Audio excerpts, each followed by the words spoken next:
Clara exhaled heavily as she folded the last piece of laundry in their cramped apartment. It had been a grueling day at school, and all she longed for was a quiet evening. Reaching for Mark's jacket to toss it in the wash, her hand stilled.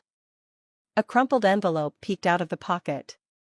Curiosity tugged at her, and she pulled it free, smoothing out the creases. Her heart sank. Eviction notice. The bold red letters at the top hit her like a punch to the chest. The letter spelled out that they were 3 months behind on rent. Clara's mind raced. How could this have happened? She had trusted Mark to handle the bills while she managed their household. Mark, she called, her voice trembling, not with anger, but fear. Mark appeared in the doorway, his easy smile fading as soon as he saw the paper in her hands. What's this? Clara demanded, her voice unsteady. Mark hesitated, rubbing the back of his neck, a telltale sign of his nervousness. I can explain, he began, but Clara cut him off. Explain what? That we're about to lose our home? That you've been hiding this from me for months? Mark stepped forward, reaching for the notice. Clara, listen, it's not what you think. I had to help Sophia. She needed money for the kids' school fees, and then the car broke down. Clara's eyes widened in disbelief. You gave our rent money to your sister? She's been struggling since her husband passed, Mark said defensively. I couldn't just let her go under. Clara's anger surged. So instead, you decided to let us go under? She waved the notice in his face. Did you think I wouldn't find out? Or were you planning to wait until we were out on the street? Mark tried to take her hands, but she pulled away. I was going to fix it, he said, his voice quieter now. I've been working extra hours. I thought I could catch up before it got this far. Fix it? Clara repeated, her voice rising. With what money, Mark? Our savings are gone, aren't they? Mark's silence was all the confirmation she needed. Clara turned away, her thoughts spiraling. Their home, their life, it all felt like a lie. And for what? So Sophia could keep up appearances? Her phone buzzed, snapping her out of her thoughts. It was a text from Sophia herself. Can't wait for family dinner tomorrow. Love you both. The irony stung, and Clara let out a bitter laugh. Sophia, who was supposedly struggling, had time to plan dinners while they faced eviction. I can fix this, Mark said again, his voice pleading now. I just need more time. Clara stared at him, the man she'd married 5 years ago, now a stranger. You made your choice, Mark, she said coldly. And it wasn't me. Mark froze in the doorway as Clara turned back to the laundry. She didn't know how they would get through this, but one thing was certain, the trust between them had shattered. The next morning, Clara woke early. Sleep had been elusive, her mind replaying the events of the night before. The eviction notice sat on the kitchen counter, glaring at her like a bad omen. She sipped her coffee, staring at it, her thoughts a tangled mess. How had they gotten to this point? Had she been blind to Mark's actions, too trusting to see the warning signs? Mark was still asleep, or pretending to be. Clara didn't care. She needed space. Grabbing her bag, she left the apartment, letting the door slam behind her. Her destination was clear, Tina. Tina's office was in the heart of downtown Portland. Clara had barely texted her friend a brief summary of the situation before Tina called back, her tone sharp and concerned. Get here. Now. When Clara arrived, Tina was waiting outside, leaning against the building with 2 steaming cups of coffee in hand. This better be a joke, Tina said, handing one to Clara as they started walking. I wish it was, Clara muttered. She recounted everything, the eviction notice, the drained savings, Mark's excuses, and Sophia's constant demands. Tina listened silently, her expression darkening with every word. When Clara finished, Tina stopped walking and turned to face her. You're telling me Mark gave away your savings without telling you? While you're working yourself to the bone to keep things afloat? Yes, Clara whispered. Saying it out loud only made the betrayal cut deeper. Tina sighed, shaking her head. This isn't just a bad decision, Clara. It's a betrayal. He didn't even give you a chance to weigh in, he just took from you. Clara's throat tightened. I keep asking myself why he didn't trust me enough to tell me. I could have helped figure something out. Because he didn't want to hear no, Tina said bluntly. It's easier to ask for forgiveness than permission, especially when he's trying to please Sophia. The mention of Sophia made Clara's blood boil. She's been living with us for months, Tina. Months? I thought she was trying to get back on her feet, Clara said, her voice tight. But now it feels like she's just using us, and Mark's letting her. Tina gave her a long look. You need to figure out where your line is, Clara. What's the limit before you've had enough? Clara didn't answer. She wasn't sure where her limit was yet, but she knew she was getting close. That evening, Clara returned home to find Sophia sprawled on the couch, scrolling through her phone. The television blared a reality show in the background, and the faint smell of popcorn lingered in the air. Her 2 young children darted around the living room, toys scattered everywhere. Clara. Sophia called brightly, as if everything was fine. Dinner's almost ready. Hope you don't mind, I used that fancy pasta you bought last week. The kids were craving something special. Clara clenched her jaw. Fancy pasta. The same pasta she and Mark had been saving for a rare date night. Forcing a tight smile, she replied, no problem, and walked into the kitchen, where Mark was stirring a pot on the stove. He looked up, guilt etched across his face. Clara, not now, she cut him off, her voice sharp. She grabbed a glass of water and left, ignoring the tension that clung to the air like a storm cloud. The next day, Clara sat in her classroom during her lunch break, staring at her phone. A notification had popped up from Sophia's Instagram account. Against her better judgment, she opened it. The post showed Sophia's kids in brand new outfits, holding shopping bags from an upscale mall. The caption read, "Fresh start, new beginnings, so blessed." Clara's stomach churned. How could Sophia flaunt expensive purchases while they were on the brink of eviction? Frustration bubbled up inside her, and she texted Tina immediately, "Wine, my place, tonight." Tina arrived that evening with 2 bottles of red wine and a grim expression. As Clara vented, pouring out the details of Sophia's latest outrage, Tina shook her head. She's bragging about her life on Instagram while draining yours? And Mark just stands by and lets her? Exactly, Clara exclaimed. Then stop letting him, Tina said firmly, pouring Clara a generous glass of wine. You don't owe them anything, Clara. If they're going to treat you like a doormat, it's time to show them the door. Clara stared at the swirling wine in her glass. Tina was right, but it wasn't that simple. She had loved Mark. She had trusted him. Letting go of their life together wasn't a decision she could take lightly. The family dinner the following evening was everything Clara had expected, and worse.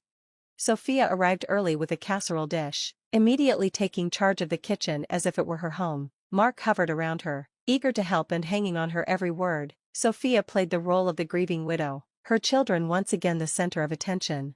Clara sat through it all in silence, her appetite gone. She listened as Sophia's mother, Linda, praised Mark for being such a good brother and scolded Clara for not being more understanding of family struggles. Finally, Clara had enough. She set her fork down with a sharp clink and looked directly at Sophia. Do you want to tell everyone the truth, or should I? The room fell silent. Sophia blinked, feigning innocence. What do you mean? I mean the truth about where the money really went, the shopping, the trips, the expensive meals, Clara said, her voice steady, despite the anger simmering beneath the surface. The money Mark took from me to give to you. Linda gasped, her hand flying to her chest. Mark's face drained of color, and he looked as though he wanted to disappear. Sophia's face hardened. I don't know what you're talking about. Clara pulled her phone from her pocket, opened the screenshots of Sophia's Instagram posts, and slid it across the table. Don't you? Because this doesn't look like someone who's struggling. Sophia glanced at the screen, her face pale. I was going to pay it back, she stammered. When? Clara demanded. After we were homeless? You've been lying to us this whole time, Sophia, using your kids as an excuse to live off us while we fall apart. Linda tried to interject, but Clara held up a hand. No, Linda, you don't get to lecture me about family loyalty when your daughter has been stealing from me. The table was silent. Clara stood, her chair scraping loudly against the floor. I'm done, she said, her voice firm. I won't let you drag me down with you. Without waiting for a response, she walked out, leaving them to sit in the mess they had created. Back at the apartment, Clara began packing her things. She didn't know what her next step would be, but one thing was certain, she couldn't stay. As she folded clothes into a suitcase, Mark appeared in the doorway, his voice heavy with emotion. "Clara, please don't do this, we can fix it." She looked at him, the man she had once loved so deeply, now a stranger. "You made your choice, Mark," she said quietly, "and it wasn't me." Mark's shoulders slumped as Clara zipped up her suitcase. The weight of his betrayal hung heavy between them, and Clara knew it was a burden she could no longer carry. Tina placed a steady hand on Clara's shoulder. "You're not walking away, Clara, you're rebuilding. Trust me, this time, you're going to build something so much stronger." The next day, Clara's phone buzzed with a message from Mark. It was brief and to the point. "Can we talk? Just us." Clara stared at the text for a long moment, her emotions swirling in a storm of anger, sadness, and curiosity. Part of her wanted to ignore it entirely. Another part, the part that remembered the man she'd fallen in love with, wanted answers. After a deep breath, she typed back, "Fine, tomorrow, at the park." The following afternoon, Clara arrived early at the park. She sat on a bench beneath a sprawling oak tree, her hands stuffed in her coat pockets as the chilly Portland air nipped at her cheeks. She watched children laughing and playing on the nearby playground, their joy a bittersweet reminder of simpler times. Mark arrived a few minutes later, looking tired and disheveled. His once pristine appearance had given way to wrinkled clothes and a shadow of stubble. "Thanks for meeting me," he said quietly, sitting beside her. Clara didn't respond right away. She kept her gaze on the playground, watching a father push his daughter on a swing. Finally, she turned to Mark, her expression hard. "What do you want?"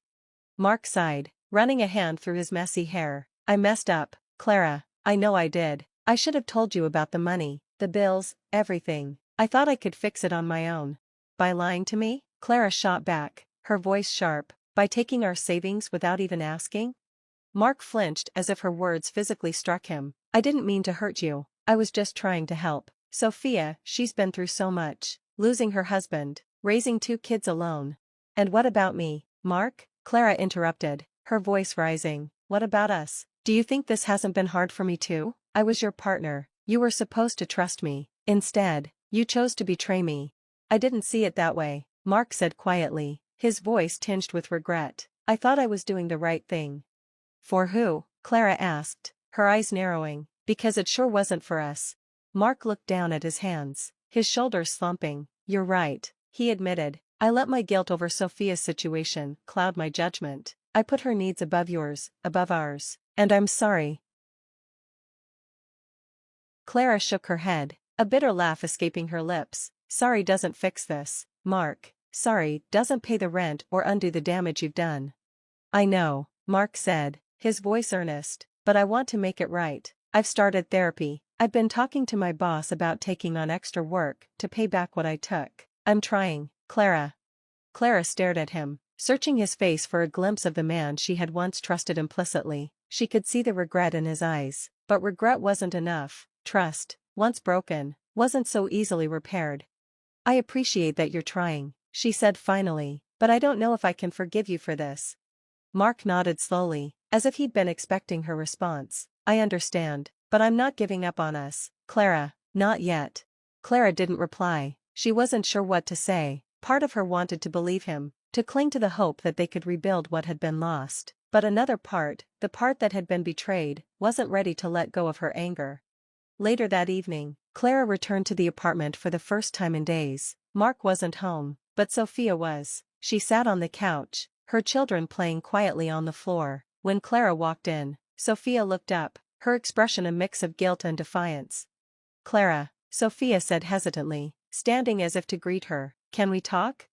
Clara crossed her arms, leaning against the doorframe. "What is there to talk about, Sophia? You've already said enough with your actions." Sophia wrung her hands nervously. "I know I've messed up. I know I've taken advantage of you and Mark. And I'm sorry." "Are you?" Clara asked coldly, "because it didn't seem like you were sorry when you were posting pictures of your shopping trips and new clothes while we were struggling to keep a roof over our heads."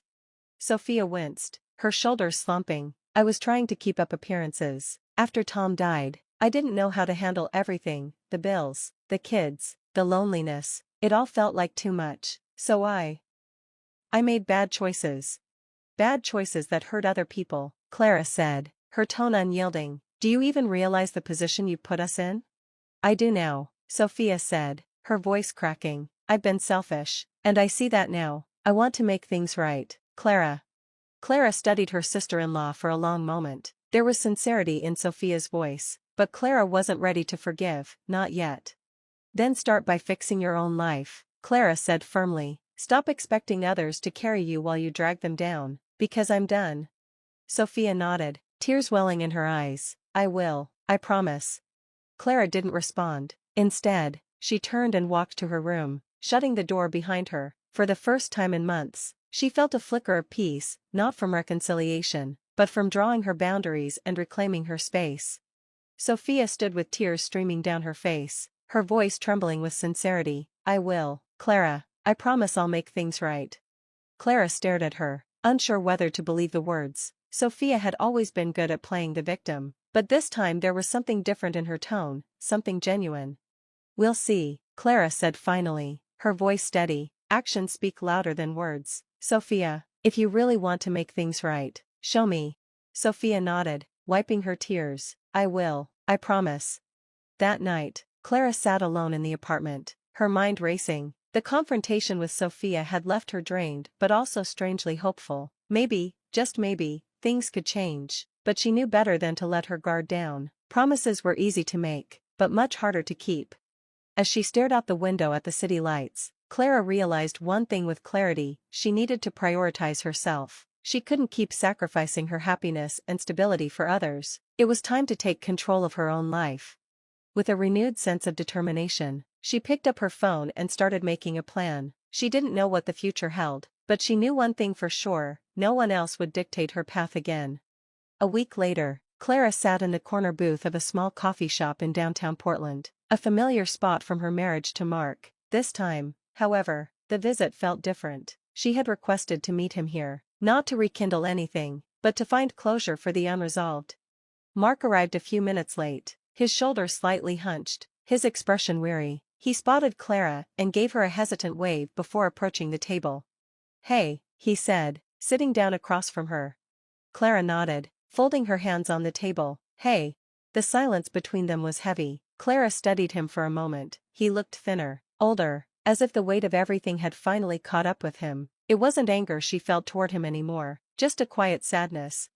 I wanted to talk about what happens next, she said finally, her voice calm but firm. It's time to make decisions.